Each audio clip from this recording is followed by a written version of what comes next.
Feliz sábado a todos. Como o irmão falou, aqui no Brasil nós estamos começando a manhã de sábado, é bem cedinho ainda aqui, minha família, meus filhos estão dormindo e eu estou muito feliz de ter esse privilégio de poder começar o dia me colocando nas mãos de Deus e compartilhando a palavra de Deus com os irmãos.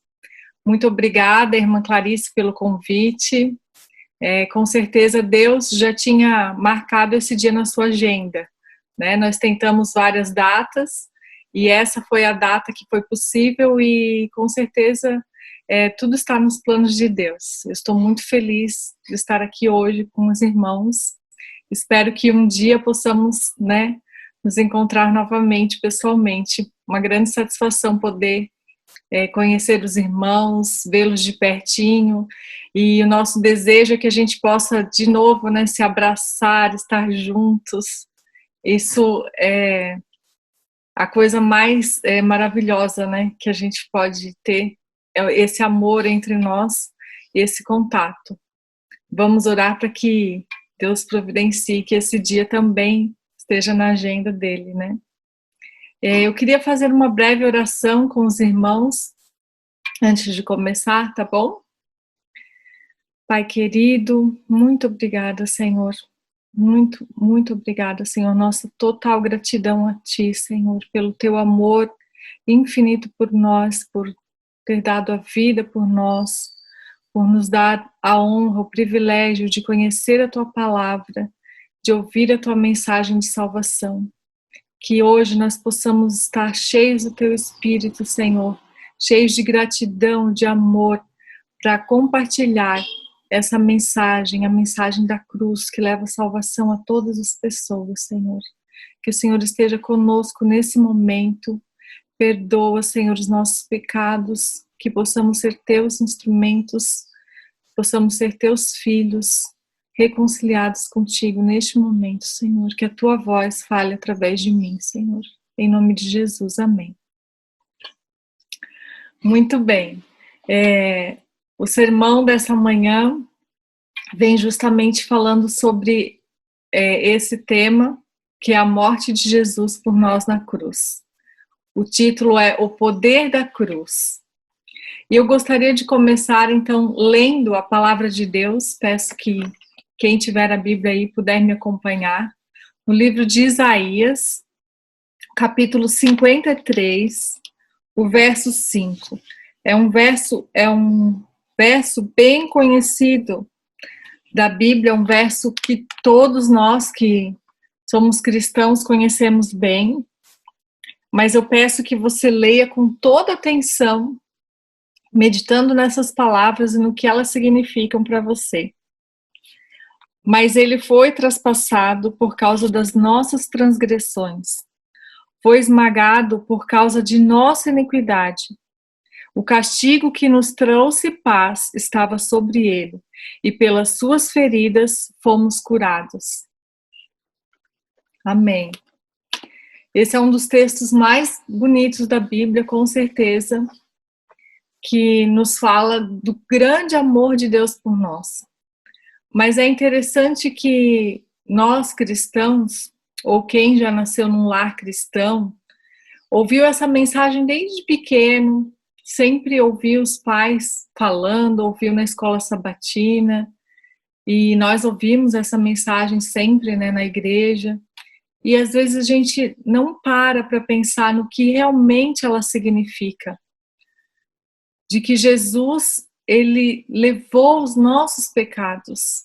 Como que é isso? Quem não nasceu num lar cristão e não tem conhecimento da Bíblia, do contexto da Bíblia, contexto todo do grande conflito, não consegue entender bem essa mensagem. Eu, por exemplo, não nasci num lar onde se acreditava na Bíblia, na palavra de Deus. Na verdade, eu não tinha nem conhecimento da palavra de Deus. Eu nasci em um lar católico, mas nós não estudávamos a palavra de Deus, não tínhamos o conhecimento do plano da salvação, da redenção. E para mim, quando se falava de que Jesus morreu na cruz por nós, eu tinha muita dificuldade para compreender isso. Eu me lembro quando eu era pequena ainda que havia crucifixos na minha casa com a imagem de Jesus pregada. Eu tinha vontade de ir lá e arrancar Jesus da cruz. Eu ouvia meus pais, né, minha mãe falando que, olha, Jesus está ali na cruz por causa da gente, porque nós pecamos. Quando a gente faz alguma coisa errada, nós estamos pregando Jesus na cruz. E eu olhava para aquela imagem de Jesus ali pregado na cruz e aquilo me comovia, me causava certo desconforto, uma aflição, porque eles fazem a imagem com sangue e tudo, e aquele rosto de sofrimento, aquela coroa de espinhos, e eu ficava penalizada com aquilo e pensava, mas por quê? Por que ele teve que passar por isso? E eu queria tirar aquela imagem da cruz. Eu achava que se eu fizesse isso, estaria tirando Jesus da cruz. Isso quando eu era criança. Mas eu cresci e não conseguia entender por que Jesus morreu na cruz por mim. Até quando eu fiz 15 anos, e quem sabe em outra ocasião eu conto, né, a minha experiência de conversão, mas eu vou mencionar só esse fato aqui para que vocês entendam. Quando eu tinha 15 anos, eu comecei a pensar seriamente na morte de Jesus na cruz, no sacrifício que ele fez, mas eu não conseguia entender ainda. E eu comecei a orar a Deus e falar com Deus da minha maneira que eu sabia falar, né? E pensava, Senhor, mas por quê? Eu achava que Jesus tinha vindo a este mundo, que Deus enviou seu Filho a este mundo para nos ensinar como viver, como amar o próximo, como se doar pelas pessoas. Mas eu achava que os homens ficaram tão revoltados com isso, porque eles não queriam viver daquela maneira como Jesus estava ensinando, que eles ficaram tão bravos e com raiva de Jesus por ele expor o pecado deles, que eles ficaram com raiva e mataram Jesus. E eu achava então que Jesus tinha vindo aqui para nos dar um exemplo, mas eu não entendia o sacrifício substitutivo de Deus. Eu não entendia que a morte de Jesus na cruz era um plano de Deus. Eu achava que aquela morte de Jesus na cruz, o fato dele morrer, na verdade tinha frustrado os planos de Deus, como se não tivesse dado certo o plano de Deus de vir aqui e nos dar o exemplo, de que os homens se arrependessem e quisessem seguir a Jesus e mudar a maneira deles de viver. Isso que passava pela minha mente. Até então que eu comecei a pedir a Deus que Ele me mostrasse o que significava isso, e comecei a buscar mais o significado disso e da vida e do que Deus queria, da vontade de Deus para minha vida e para este mundo. Eu gostaria de entender mais.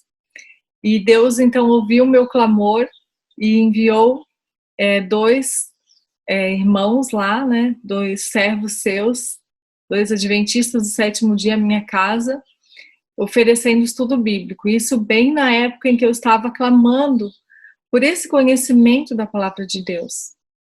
E então, estudando a Bíblia e conhecendo todo o contexto do pecado de Adão e Eva.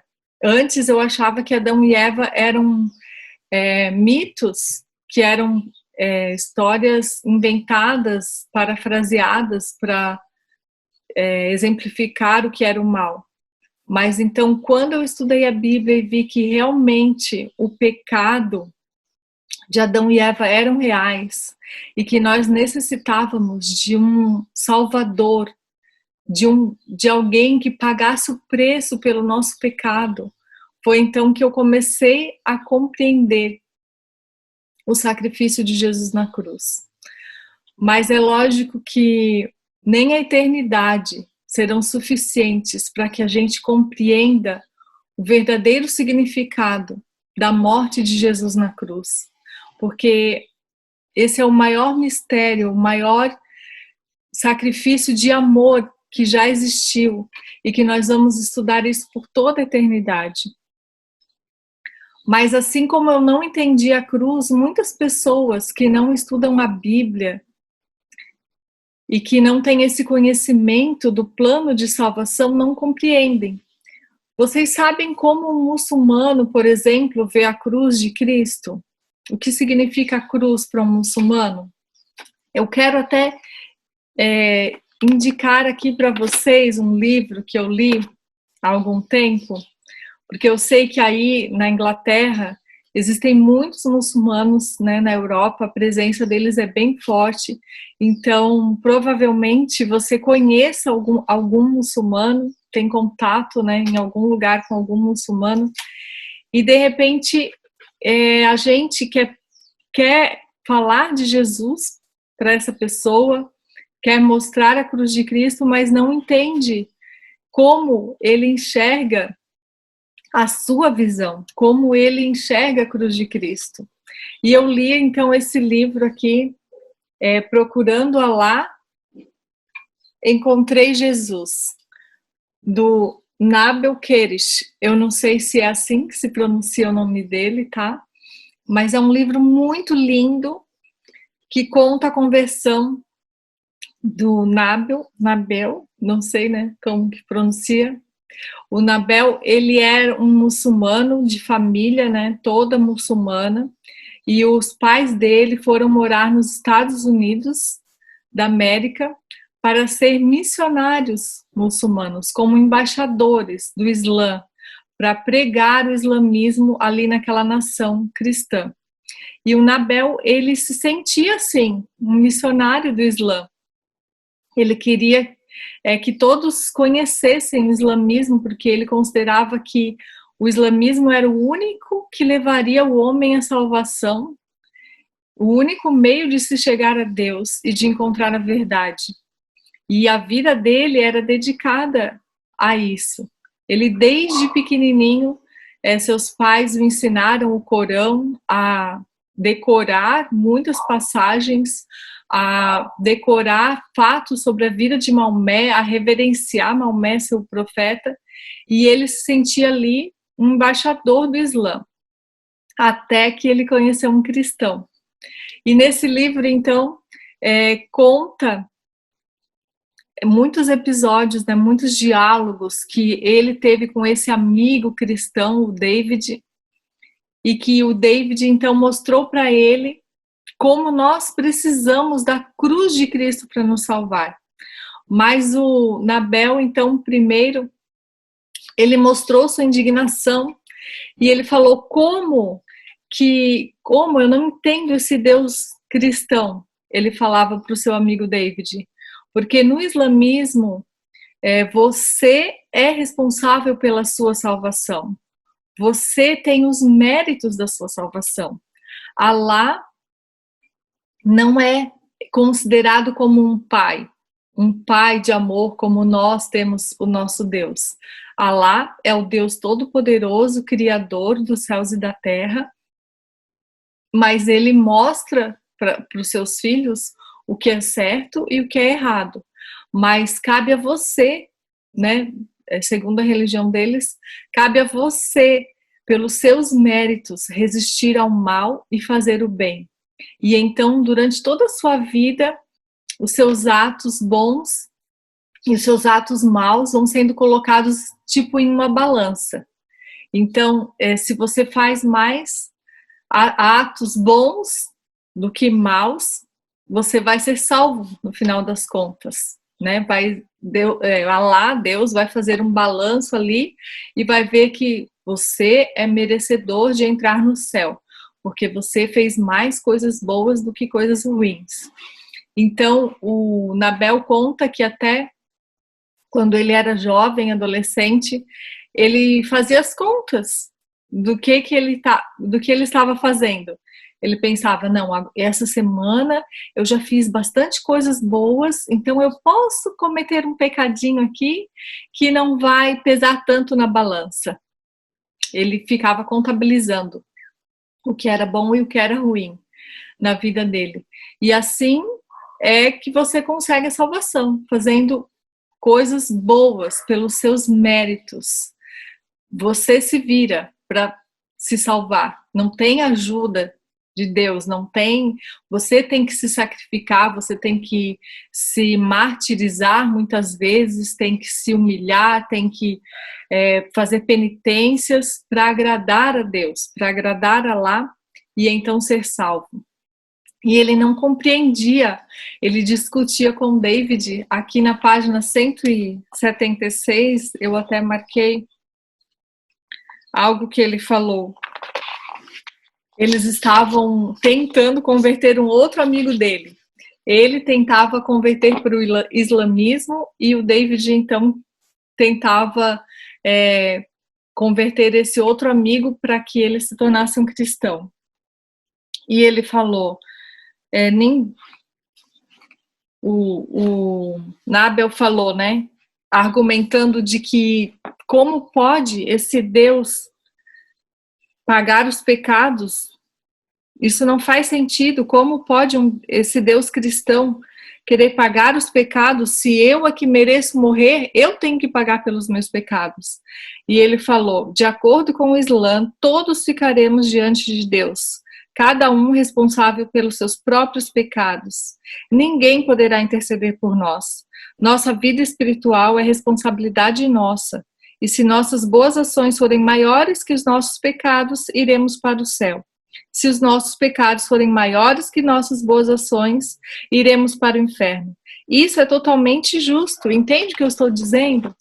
Ele falando né? Cada um deve pagar pelos seus erros. Não Deus. Como pode um Deus pagar pelo erro dos seus filhos? E essa é a maravilhosa graça de Deus. E eu achei muito bonita a ilustração que o David fez, o cristão, né, falando para o Nabel. Porque ele falou, como pode um pai ir lá e pagar a dívida do seu filho? Isso não faz sentido, pegar alguém, criar alguém para ir morrer pelo pecado do outro. Então o David falou, acontece que o nosso Deus, ele não mandou alguém no lugar dele para morrer por nós. Ele veio em pessoa. Porque Jesus é Deus, porque Jesus é o nosso Criador. Ele próprio veio pagar a nossa dívida. Porque se um pai tem todo o dinheiro infinito do mundo e o seu filho fez uma dívida muito alta, e se o seu pai quiser pagar essa dívida do seu filho, ele pode. E foi isso que Deus fez por nós, porque Ele é Deus, e Ele era o único que poderia dar a vida por nós, porque a vida dele é uma vida eterna, e Ele poderia pagar essa dívida por nós. Nós não poderíamos pagar essa dívida do nosso pecado. Nós jamais, por causa dos nossos atos bondosos, por mais que nós nunca cedamos a alguma tentação, por mais que a gente tente levar uma vida correta diante de Deus, nós nunca vamos poder pagar o preço do pecado, o preço que o pecado impôs a nós. Só Deus, que tem a vida eterna, pode pagar por esse pecado. E foi isso que Jesus fez. E é muito bonita essa história, eu recomendo a vocês, quem puder, encontrar na internet e adquirir esse livro. É uma linda história de como Deus chegou ao coração desse rapaz muçulmano. É uma conversão linda.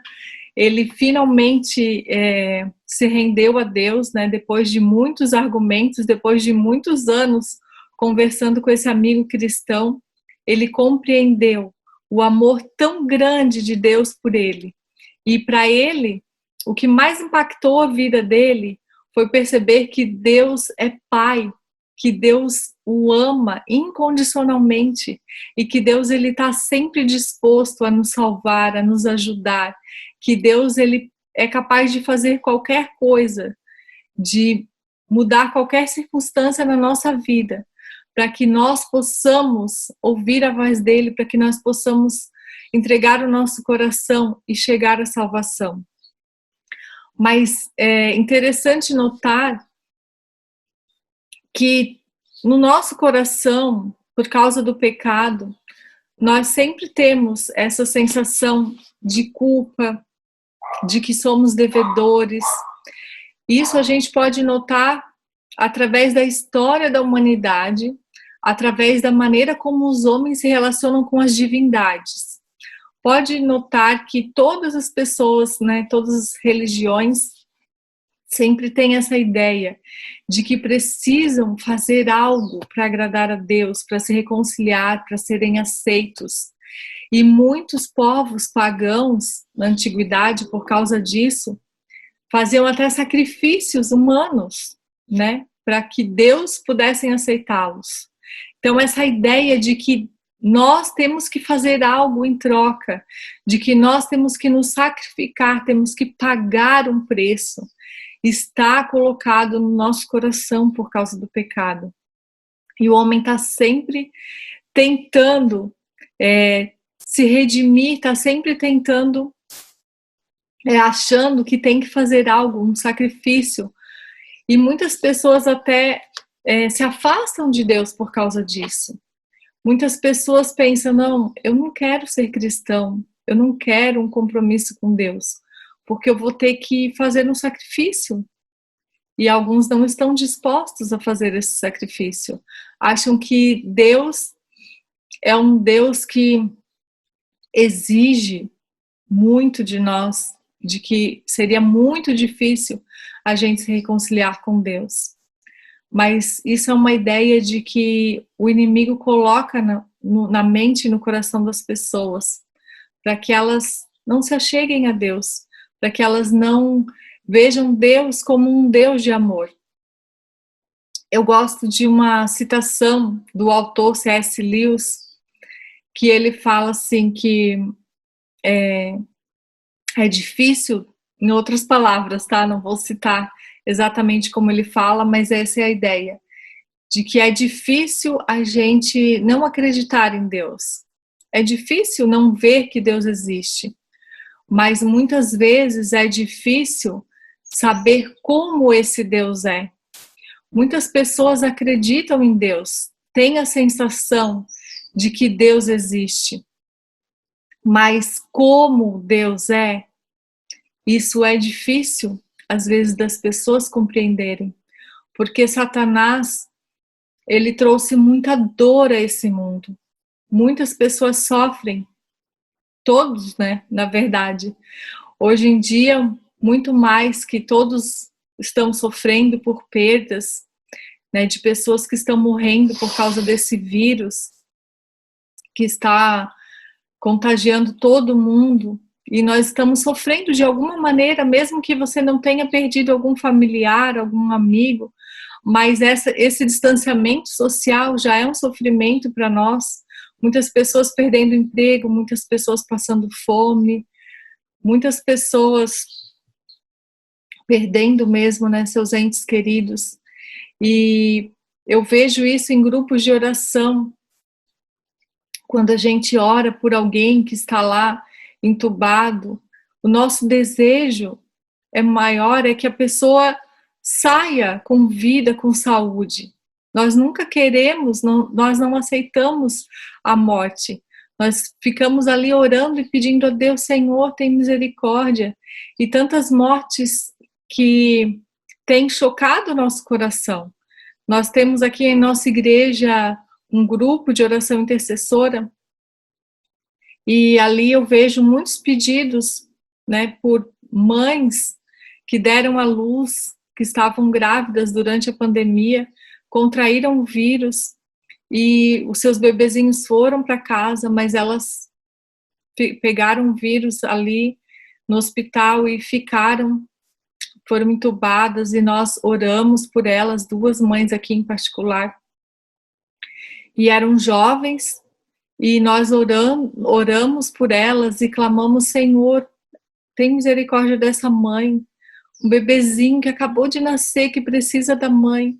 E nós oramos e pedimos a Deus que elas saíssem com vida para cuidar do seu esposo, do seu filho que acabou de nascer, de outro filho que elas tinham em casa.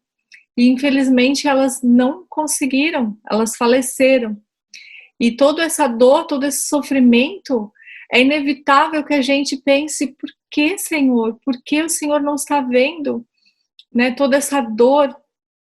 E Satanás, ele usa esses fatos, ele usa as catástrofes desse mundo, né, os acidentes, essas perdas terríveis que causam tanta dor no nosso coração. Ver criancinhas morrendo injustamente ou ficando sem a sua mãe.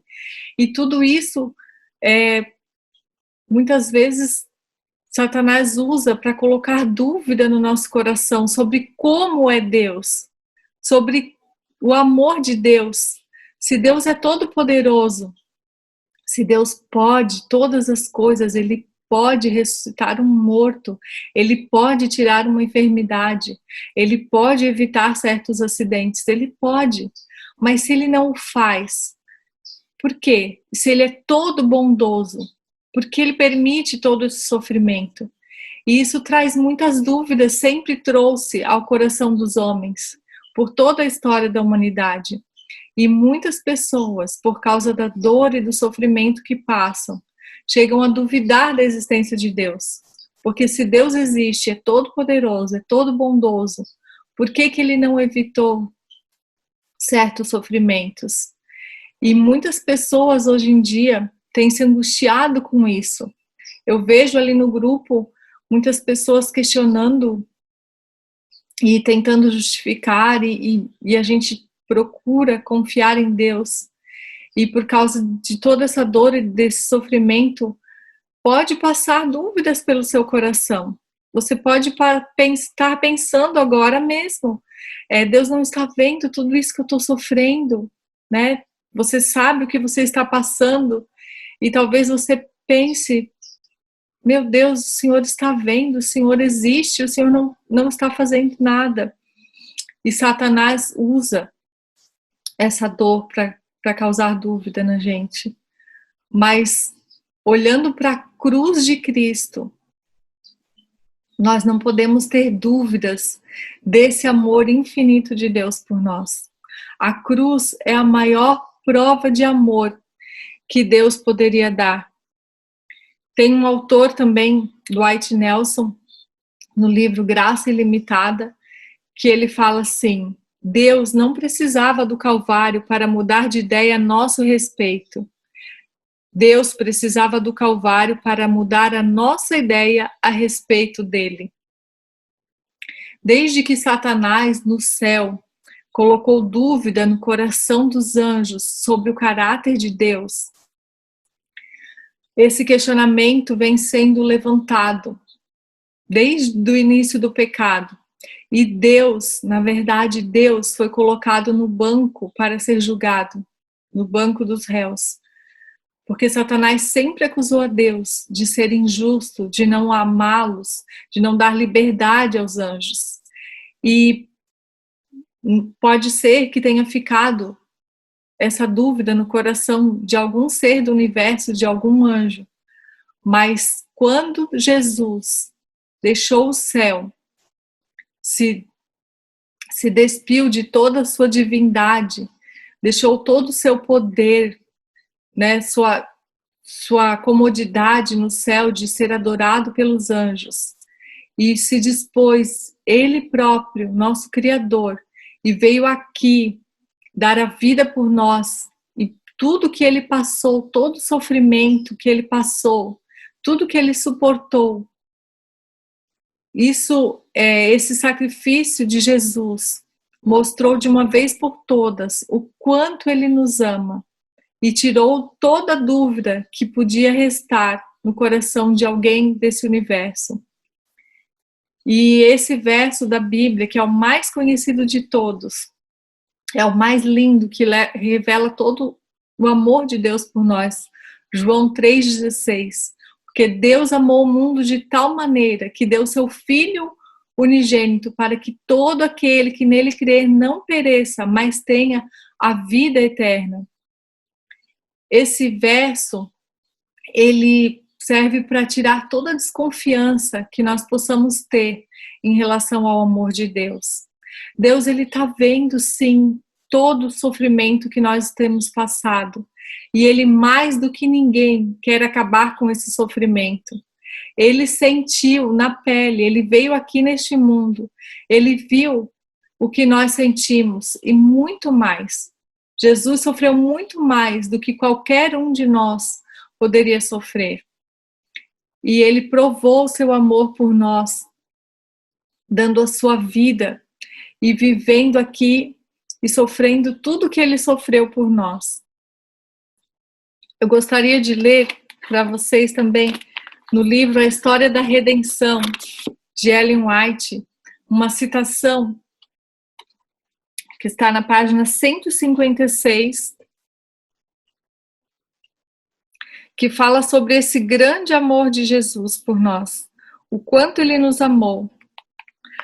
Toda a dor suportada pelo Filho de Deus sobre a cruz, as gotas de sangue que corriam de sua fronte, suas mãos e pés, as convulsões de agonia que sacudiam seu corpo e a indescritível angústia que enchia sua alma quando o Pai ocultou dele a face, falam ao ser humano dizendo: foi por amor a você que o Filho de Deus consentiu em levar sobre ele esses odiosos crimes. Por você, ele rompeu o domínio da morte e abriu os portões do paraíso e da vida imortal. Jesus não precisava ter feito isso, mas ele fez porque ele ama você. Ele viu que você existiria e que você um dia precisaria dele, que você um dia clamaria pela ajuda dele, pelo amor dele. E lá na cruz do Calvário, Jesus pensou em você e suportou toda essa dor, toda essa agonia. E ele não desistiu, ele foi até o fim, porque ele ama você, porque ele quer ter você com ele. E ele quer que você saiba que ele o ama, que ele está com você e que essa dor desse mundo é passageira, que logo nós estaremos junto com ele e que isso tudo vai passar.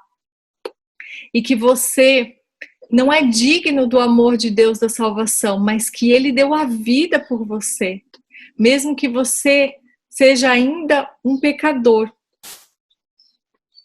Eu quero contar uma história que aconteceu comigo alguns anos atrás. Quando o meu filho caçula, Micael, que hoje ele está com 10 anos, ele tinha apenas 2 aninhos. E eu creio que Jesus, ele usa muitas crianças para falar com a gente. Isso sempre aconteceu comigo. Sempre que eu estava com algum pesar no meu coração, Jesus usava algum dos meus filhos que vinham e falavam alguma coisa para mim, alguma frase que eu sabia que era a resposta de Deus para mim.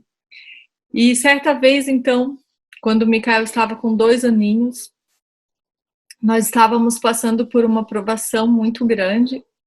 Isso foi no ano de 2012. Eu estava me afligindo muito por causa de lembranças do passado. E eu estava me sentindo muito indigna do amor de Deus. Estava duvidando da salvação. Estava pensando se realmente Jesus podia me perdoar, se eu poderia ser uma pessoa diferente do que eu já fui, se eu podia vencer aquelas lembranças do passado e ser uma nova criatura em Cristo Jesus. Se eu merecia esse perdão, merecia essa nova chance. E todas essas dúvidas estavam vindo na minha mente. Satanás estava me afligindo com isso, usando pessoas para apontar os meus erros. E eu estava muito triste, sofrendo com isso. E eu estava, então, num dia desses que eu estava muito triste e sofrendo por causa disso, eu estava dando banho no Mikael, meu filhinho, ele estava com 2 aninhos, e na parede do banheiro, eu não sei o que estava formando uma sombra de uma cruz na parede, e aquela sombra se estendia até o chão, onde eu estava. E eu lembro que eu estava justamente ali dando banho nele, mas com esses pensamentos sobre o perdão de Deus, sobre se eu poderia ser transformada inteiramente pelo poder de Deus. E o Mikael olhou para mim e falou: mamãe, você está na cruz? E eu achei estranha aquela pergunta dele. Meu filhinho tinha só 2 aninhos, mas ele já falava muito bem, pronunciava muito bem as palavras. E aí, quando eu olhei para mim, para baixo, para os meus pés, eu vi que eu estava em cima da sombra da cruz que estava sendo projetada na parede. E ele então repetiu a pergunta, ele viu que eu não entendi. Ele falou: mamãe, você está na cruz? Eu sei que ele estava falando da sombra, mas eu tenho certeza que Deus usou aquela frase para que eu pensasse na cruz de Cristo, no quanto ela significava, no quanto Jesus sofreu para pagar os meus pecados. Deus estava me falando: filha, você é pecadora, todos somos pecadores, mas eu sofri muito para lhe dar a salvação, para transformar o seu coração, para lhe dar o direito de entrar no céu e ter a vida eterna. E ali Deus estava me perguntando: você está na cruz? Você entregou seu coração a Jesus? Você aceitou o sacrifício de Jesus por você na cruz? Se você aceitou, se você está na sombra da cruz de Cristo, você está vivendo sob a sombra de Jesus sobre você, você está salvo. Você não é digno do amor de Deus, ninguém é. Mas Jesus, ele morreu por nós, mesmo nós sendo ainda pecadores. E essa passagem que fala isso em Romanos, capítulo 5, eu peço que você abra e leia comigo. Romanos capítulo 5, no verso 8. Interessante assim que Deus, ele fez questão de registrar algumas palavras para que a gente não tenha dúvida desse amor, para que a gente não tenha dúvida da salvação. Paulo fala assim: mas Deus demonstra seu amor por nós. Cristo morreu em nosso favor quando ainda éramos pecadores. Deus não morreu por nós porque nós mereçamos esse amor, porque nós mereçamos esse sacrifício. Não é porque a gente merece, mas é porque Ele nos ama. E o amor, ele é muitas vezes inexplicável. Ele nos ama tanto que mesmo que nós sejamos pecadores, indignos, que nós tenhamos que lutar a vida inteira com as nossas tendências pecaminosas, mas Ele morreu por nós, porque Ele sabia que nós, sozinhos, não conseguimos nos livrar do pecado. Nós, sozinhos, não conseguimos ter um coração puro, querer as coisas boas. Nós, sozinhos, não podemos, por mais que a gente se esforce e tenha uma vida irrepreensível, nós não podemos pagar o preço do pecado e entrar no céu. Nós precisamos da cruz de Cristo e precisamos pensar nela todos os dias, porque a cruz de Cristo nos coloca no nosso devido lugar. Ela ajusta a visão que nós temos de nós mesmos. Porque se o pecado fosse simples de ser resolvido, como o rapaz daquela história que eu contei falou, né, que ele pesava na balança os atos bons e os atos maus, se fosse só uma questão de cumprir a lei, se fosse só por isso, Jesus não precisaria ter sofrido tudo que ele sofreu. O pecado é tão horrível, ele é tão destruidor, que Jesus precisou deixar o céu, precisou deixar a sua divindade e se tornar um ser humano e vir aqui pagar o preço por nós, dar a sua vida por nós. E olhando todo, a gente tem que olhar sempre o quanto Jesus sofreu na cruz, o quanto o pecado foi terrível para que ele tivesse que passar por isso. Se nós, pelos nossos méritos, pela nossa bondade, pela nossa vontade, pudéssemos nos salvar, Jesus não precisaria ter sofrido tudo isso. Então, olhando para a cruz, eu vejo o quanto o pecado é horrível, o quanto ele é abominável aos olhos de Deus, o quanto ele nos afasta de Deus. E a cruz, então, nos coloca no nosso lugar, para que nós vejamos que o nosso pecado é terrível e que custou a morte do Filho de Deus, custou a morte do próprio Deus. Mas também a cruz mostra para nós o quanto nós temos valor, o quanto a gente pode sim ter uma boa autoestima. Você pode sim se amar, porque Deus te ama muito. E Deus, ele pode transformar o seu coração e você pode ser perante Deus aquilo que ele sonhou para você. Deus pode cumprir os sonhos dele na sua vida. Então, quando nós orarmos, a gente não deve orar para que Deus cumpra os nossos sonhos, mas sim que Deus cumpra os sonhos dele em nós. Que nós sejamos aquilo que ele sonhou para nós. Que nós possamos ser aquela pessoa que Deus quer que nós sejamos, que ele pode nos tornar. E que possamos nos colocar inteiramente nas mãos de Jesus, porque assim nós seremos felizes de verdade. Nós vamos ter a reconciliação com Deus, nós vamos encontrar a paz e vamos estar exatamente onde Deus deseja que nós estejamos.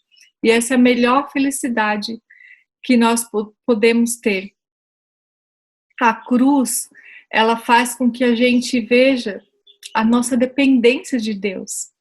Deus é nosso Pai, Ele é nosso Pai, Ele nos ama, a gente pode contar com Ele sim, a gente pode pedir ajuda dEle para qualquer coisa, Ele está sempre ali disponível, Ele está sempre disposto a nos ajudar, a nos fazer felizes, e Ele está sempre do nosso lado, embora a gente tenha sim sofrimentos nesse mundo, estudando a Bíblia e compreendendo o que o pecado causou nesse mundo, que o pecado é que trouxe sofrimento, não foi Deus.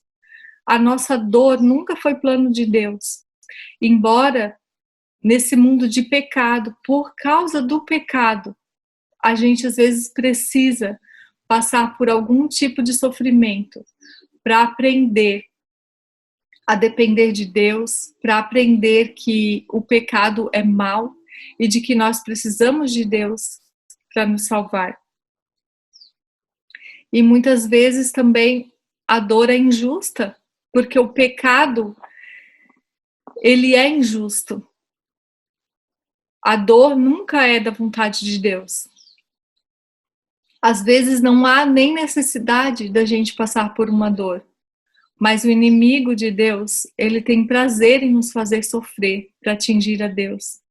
E esse mundo é injusto. E enquanto nós estivermos nesse mundo, nós vamos sofrer as injustiças desse mundo. A gente tem que ter consciência disso. E ter consciência de que Deus já providenciou o livramento através da cruz. A cruz é o nosso livramento. E nós, mesmo sofrendo, podemos ter a certeza de que tudo isso vai passar. De que Deus já pagou o preço pelo nosso pecado. E de que Ele vai nos livrar dessa dor, desse mundo, das injustiças que acontecem. A pergunta que Deus faz hoje para você é: você está na cruz? Você está na cruz de Cristo? Você vive pela cruz? Você aceitou esse sacrifício que Jesus fez por você? Você tem toda a gratidão no coração por isso? Em Romanos, no capítulo 8, no verso 1, Paulo também nos dá essa alegria, essa notícia maravilhosa. No verso 1 ele fala: portanto, agora já não há nenhuma condenação para os que estão em Cristo Jesus. Você está na cruz, você está em Cristo Jesus. Não há mais nenhuma condenação para você, porque os seus pecados já foram pagos por Ele. E Ele quer ver você vivendo em novidade de vida.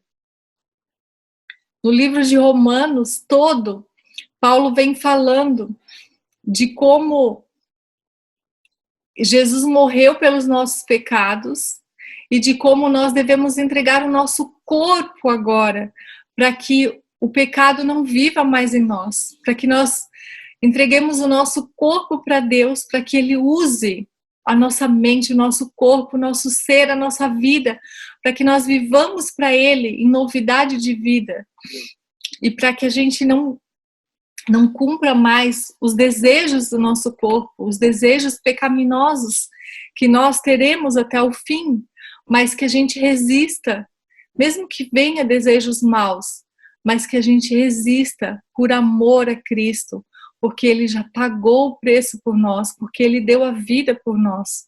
E essa é a nossa resposta de amor por Ele. Porque o maior propósito da cruz, por que Jesus fez tudo isso? Por que Ele se dispôs e sofreu tudo isso por nós? Qual é o maior objetivo de Deus na nossa vida hoje e sempre? Qual é? É que nós estejamos juntos com Ele novamente. Toda a história da redenção que eu não compreendia porque eu não sabia que Jesus ia voltar antes de estudar a Bíblia, toda a história é para que nós um dia estejamos juntos novamente, face a face, para que nós não estejamos mais separados. Porque quando houve o pecado de Adão e Eva, houve a separação entre nós e Deus. Mas então Deus fez o plano, já tinha feito o plano, para que Jesus viesse morrer por nós, para que nós possamos estar juntos com Ele novamente. Hoje nós estamos vendo como é triste quando a gente tem que ficar separado das pessoas que a gente ama, né? Por causa desse vírus, nós tivemos que ficar afastados, né? Eu não pude, por um tempo, visitar meus pais, com medo, né, de que pudesse transmitir esse vírus para eles. E nós temos feito essa reclusão, não podemos estar juntos. E isso é difícil para nós. E Deus também acha difícil ficar longe da gente.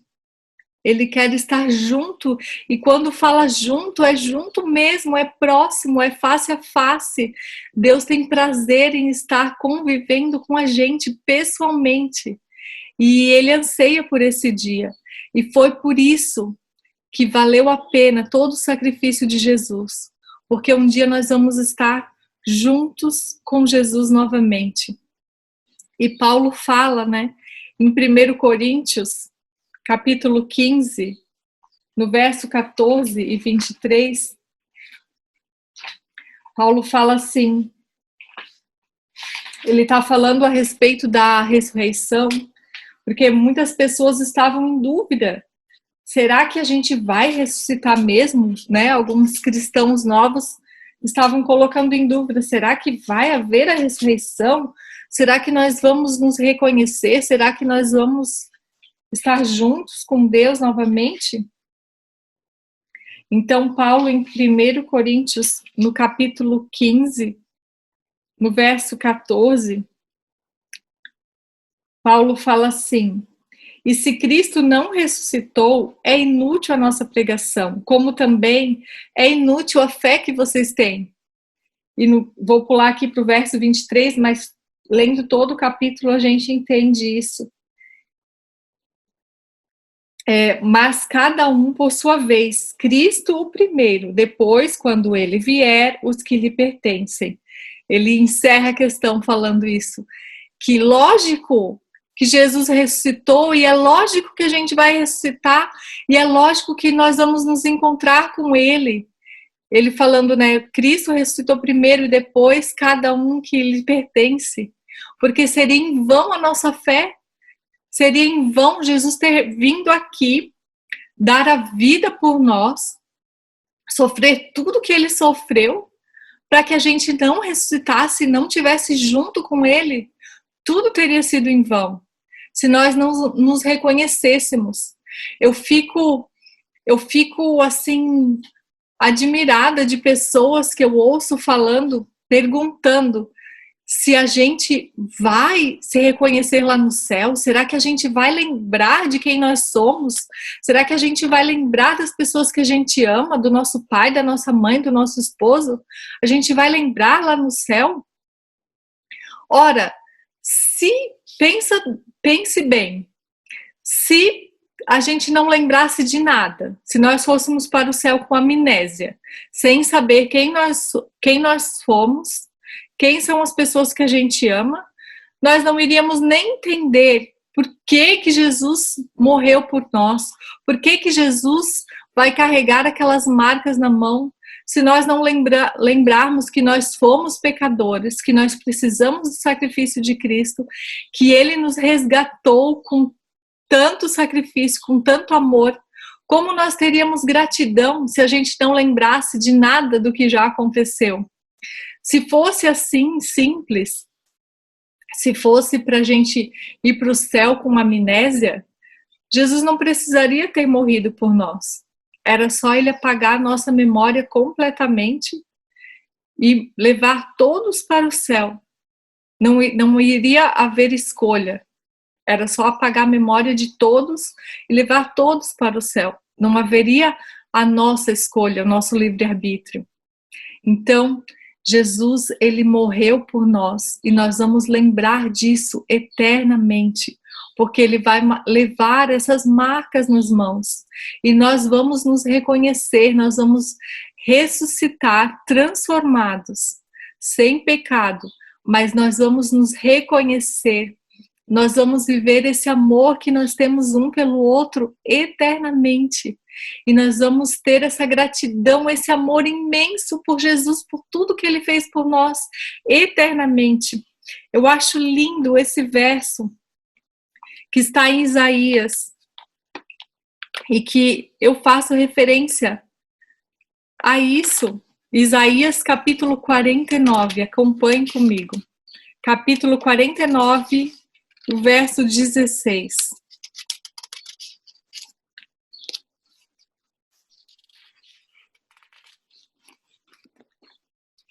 É lindo o livro de Isaías, como fala do amor de Deus. E no verso 16, Jesus fala assim: veja, eu gravei você nas palmas das minhas mãos. Não é lindo isso? Jesus gravou você nas palmas da mão dele, porque eternamente Jesus vai ter as suas marcas nas mãos. E eternamente Jesus vai olhar para suas mãos e ver o quanto ele amou você, que ele deu a vida por você. E o amor dele vai estar gravado nas mãos dele para sempre. E nós vamos poder ver as mãos do nosso Salvador para sempre. E toda vez que nós olharmos nas mãos de Cristo, nós vamos lembrar de que um dia nós somos pecadores e de que um dia ele deu a vida por nós para que nós estivéssemos ali eternamente com ele no céu. E isso vai encher o nosso coração de gratidão e de amor por Cristo. E nós vamos ser eternamente gratos e vamos ter um amor eterno pelo que Jesus fez por nós, pelo nosso Salvador. E essa é a razão de Jesus ter morrido na cruz por nós. Queridos irmãos, esse amor de Jesus, ele nos une. Mesmo nós estejamos longe agora, mesmo que nós estejamos separados, a nossa esperança é que um dia nós estaremos juntos no céu. Um dia nós estaremos lá e nós vamos nos reconhecer. Nós vamos conversar sobre as coisas maravilhosas que Deus fez por nós. Vamos agradecer eternamente por isso. E vamos estar juntos, nós, irmãos. Nós vamos lembrar desse dia. Nós vamos falar desse sacrifício maravilhoso que Jesus fez por nós. E que você, querido, não sei o que você está passando, mas Deus sabe. Não duvide do amor de Deus por você. Esteja na cruz de Cristo. Ele ama você. Ele faz de você um filho digno de herdar o céu, de estar eternamente com Ele. Aceite esse sacrifício de Jesus e devolva esse amor para Ele, estando no céu com Ele. Quando Jesus voltar, que nós estejamos com o coração feliz, aguardando por Ele, e que nós possamos dizer: Senhor, eu aguardava por esse dia, eu te amo, Senhor, eu estou aqui, eu quero ir para o céu com o Senhor. Que Deus abençoe você, que lhe dê um feliz sábado e que o amor que Jesus demonstrou na cruz de Cristo esteja em seu coração hoje, que você lembre a cada momento desse dia que Jesus ama muito você e quer ver você no céu. Amém.